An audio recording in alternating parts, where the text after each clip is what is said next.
સુરક્ષા વ્યવસ્થા Z+ કેટેગરીનું મંદિર છે અને એમાં જે જરૂરી સિક્યુરિટી સ્ટાફ છે એ અમે એમાં ડિપ્લોય કરેલો છે.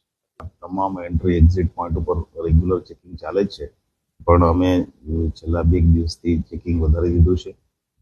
મંદિરનું માટે થઈને BDTSની એક્સ્ટ્રા ટીમો મૂકવામાં આવી છે, ક્વિક રિસ્પોન્સ ટીમ વધારવામાં આવી છે.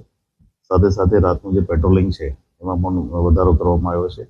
અને મંદિરની કારણ કે કોસ્ટલ એરિયા છે આખો અમારી પાસે, એ કોસ્ટલ એરિયામાં પોલીસની બોટ દ્વારા પેટ્રોલિંગ અને બાકીની જે આવજા કરતી બોટો છે એ બોટોનું સરપ્રાઇઝ ચેકિંગ આજથી ચાલુ કર્યું છે. અમે સોશિયલ મીડિયા ઉપર પણ વોચ રાખી રહ્યા છીએ. અમારો પથિક સોફ્ટવેર છે કે જેના દ્વારા અમે સમગ્ર જિલ્લામાં જે કંઈ પણ હોટલમાં ચેકિંગ ચેકઆઉટ થઈ રહ્યા છે એનું પણ મોનિટરિંગ થાય છે. જે મુસાફરખાના છે, ધર્મશાળાઓ છે, એનું રેગ્યુલર ચેકિંગ થાય છે. સ્થાનિક આગેવાનો, સ્થાનિક રિક્ષાવાળા, સ્થાનિક ફેરિયાઓ, સ્થાનિક જે કંઈ પણ અજાણ્યા ઇસમો હોય એનું રેગ્યુલર ચેકિંગ, એનું વેરિફિકેશન, એના પેરેન્ટ સ્ટેટમાં એની મૂવમેન્ટ વિશેની વિગતો, એની આઈડેન્ટિફિકેશન માટેની વિગતો, આ તમામ કાર્યવાહી પોલીસ રેગ્યુલર બેઝિસ ઉપર કરે છે અને અત્યારે અમે એને વધારી દીધી છે.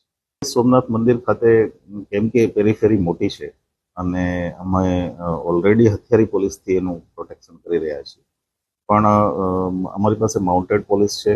માઉન્ટેડ પોલીસથી પોલીસની બોટ દ્વારા પ્લસ જે ડોગ સ્ક્વોડ અમારી છે એ સતત 24 કલાક જે પણ પ્રવાસીઓ આવી રહ્યા છે, જે પાર્કિંગમાં પોતાના વાહનો મૂકી રહ્યા છે, જે હોટલો આજુબાજુ આવેલી છે, એનું સરપ્રાઇઝ ચેકિંગ સતત અમારું ચાલી રહ્યું છે.